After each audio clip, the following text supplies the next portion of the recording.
आज जो हमारा टॉपिक है वो है मार्केट सेगमेंटेशन। कि जो मार्केटिंग सेगमेंटेशन जो है वो हमारे पास क्या होता है।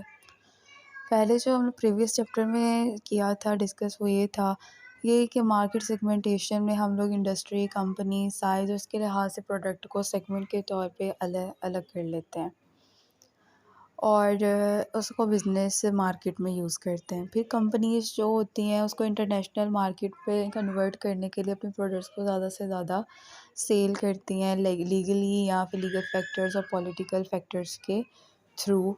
उसके बाद उसके जो इफ़ेक्टिव सेगमेंटेशंस होते हैं वो है मेजरेबिलिटी, एक्सेसिबिलिटी, सब्सटेंशियली डिफरेंशिएशन या फिर एक्शनेबिलिटी। इसके तौर पे उसके जो इफ़ेक्टिव सेगमेंटेशन होते हैं जिसके थ्रू वो सेगमेंटेशन को परफॉर्म करते हैं। फिर ज़्यादा जो मार्केट्स होती हैं उनका सबसे ज़्यादा जो टारगेट होता है वो मार्केट टारगेट होता है कि कौन सी कंपनीज़ हैं जो सबसे ज़्यादा लार्ज सेगमेंट्स को यूज़ करती हैं। अवेलेबिलिटी मार्केट सेगमेंटेशन में सबसे ज़्यादा हम ये देखते हैं कि अगर एक फ़ेम है तो उसकी segment size, growth, segmentation structure, attractiveness उसको देखते हुए उस प्रोडक्ट को सबसे ज़्यादा इलस्ट्रेट किया जाता है।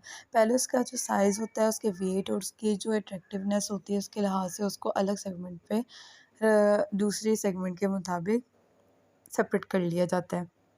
फाइनली सेगमेंट में बी लेस अट्रैक्टिव। अगर कोई भी ऐसे एक प्रोडक्ट है उसके लेस अट्रैक्टिवनेस है तो हम उसको उसके ही प्राइसेस के मुताबिक उसको जितना भी उसकी ग्रोथ है उसके मुताबिक हम लोग उसको सेल करेंगे।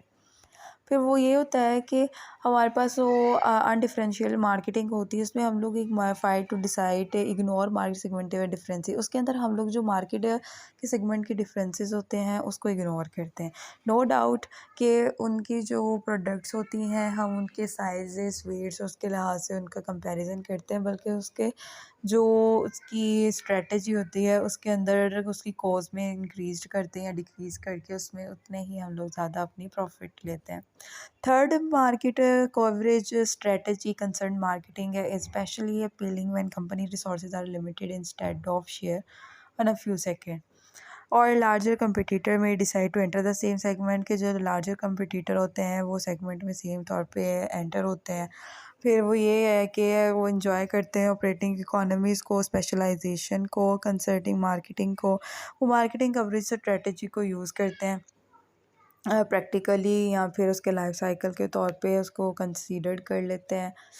तो ये है। उसके बाद सोशली रिस्पॉन्सिबल टारगेट मार्केटिंग के वो जो टारगेट मार्केटिंग हमारे पास क्या होती हैं। Socially responsible marketing calls for segmentation and targeting that serve not just the interest. Positioning for competitive advantage ये होती है हमारे पास कंज्यूमर पोजीशन प्रोडक्ट विद और without the help of marketers, but marketer do not want to leave their products position to change that's a planes around the company। choosing a positioning strategy है ये strategy ये होती है हमारे पास the company then must be effectively communicate and deliver the chosen position to the market to build a position। Possible competitive advantages होते हैं the key to winning and keeping customer is to understand their needs and buying comfort assesses then other companies to show you grace of its height। choosing the right competition advantages and disadvantage must be decide how many differences to promote which one and how many differences to promote. हमारे पास जो differences हैं हम उसको कैसे promote कर सकते हैं।